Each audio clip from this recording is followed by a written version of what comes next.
नमस्ते। जब हम 1857 के विद्रोह के बारे में सोचते हैं तो अक्सर तारीखें और घटनाएं ही याद आती हैं, है ना?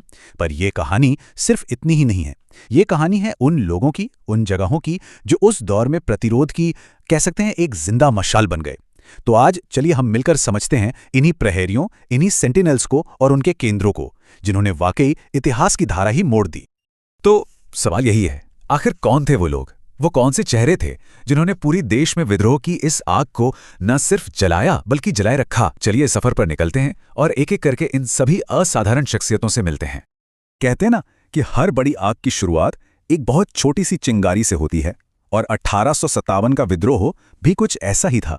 इसकी भी अपनी एक चिंगारी थी, बस एक वो पल जिसने देखते ही देखते पूरे देश में आग लगा दी। तो ये चिंगारी कहाँ भड़की? ये भड़की बैरकपुर में, और इसे सुलगाने वाले जो पहले प्रहरी थे उनका नाम था मंगल पांडे। उनका वो अकेला प्रतिरोध, वो पहली घटना थी जो एक तरह से आने वाले बहुत बड़े तूफान का साफ साफ इशारा थी। अब बैरकपुर में जो चिंगारी लगी थी वो जल्द ही एक बहुत बड़ी आग में बदल गई, और इस आग ने सबसे पहले पूरे उत्तर भारत को अपनी लपेट में ले लिया। दिल्ली से लेकर झांसी तक एक के बाद एक कई शहर इस विद्रोह के मजबूत गढ़ बन गए।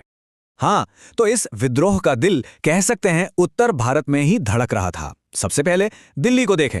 यहाँ उम्रदराज मुगल बादशाह बहादुर शाह जफर इस पूरे विद्रोह का एक सिंबॉलिक चेहरा बने। फिर कानपुर में कमान संभाली नाना साहब ने। उधर अवध और लखनऊ की बात करें तो बेगम हजरत महल ने गजब का साहस दिखाया। और हाँ, झांसी में रानी लक्ष्मीबाई प्रतिरोध की वो मिसाल बनी जो आज भी हमारे जहन में जिंदा है। लेकिन ये आग सिर्फ इन 4 बड़े शहरों तक ही सिमट कर नहीं रही, बिल्कुल नहीं। ये तो जंगल की आग की तरह आसपास के इलाकों में भी फैल गई। और कमाल की बात ये थी कि हर जगह कोई ना कोई नया नायक इसका नेतृत्व करने के लिए उठ खड़ा हुआ। तो ये आग और कहां तक पहुंची? देखिए, बरेली में खान बहादुर खान ने मोर्चा संभाला, इलाहाबाद में लियाकत अली ने नेतृत्व की बागडोर अपने हाथों में ली, और ग्वालियर में तात्या टोपे की जो जबरदस्त मिलिट्री स्ट्रैटेजी थी, उसने तो इस विद्रोह को एक बिल्कुल नई और जरूरी ताकत दी। मतलब इससे यह साफ हो रहा था कि यह प्रतिरोध अब कितना संगठित और बड़े पैमाने पर फैल रहा था। और सोचिए, विद्रोह का जो पैमाना था वो इससे भी कई ज्यादा बड़ा था। उत्तर भारत के मैदानों से बहुत दूर देश के अलग अलग कोनों में भी कई क्षेत्रीय नायक उठ खड़े हुए, और इन सब ने अपने अपने इलाकों में आज़ादी की लौ को जलाए रखा। इसकी पहुंच देखिए कितनी दूर दूर तक थी। बिहार के आरा में 80 साल के वीर कुंवर सिंह, उन्होंने तो उम्र को भी मात दे दी और एक कमाल की मिसाल कायम की। फिर पश्चिम में चलिए, हरियाणा के रेवाड़ी में राव तुलाराम ने कमान संभाली, और पूरब में उड़ीसा के संबलपुर तक सुरेंद्र साई ने विद्रोह का झंडा बुलंद रखा। इससे पता चलता है कि ये विद्रोह असल में एक पैन इंडिया, मतलब अखिल भारतीय चरित्र ले चुका था।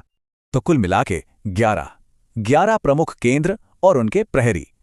ये सिर्फ एक गिनती नहीं है, नहीं, ये नंबर 11 ये कहानी बताता है उस जबरदस्त और गहरे प्रतिरोध की जो सिर्फ एक चिंगारी से शुरू हुआ था और पूरे उपमहाद्वीप में फैल गया था।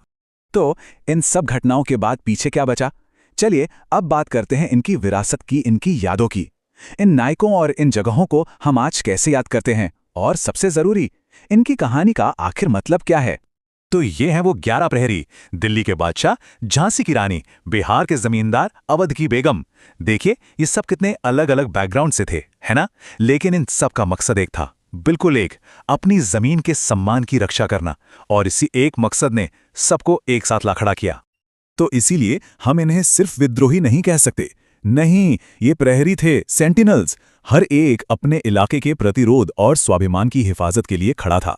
ये सब उस जज्बे के रखवाले थे जिसे कोई भी ताकत कभी दबा नहीं सकी।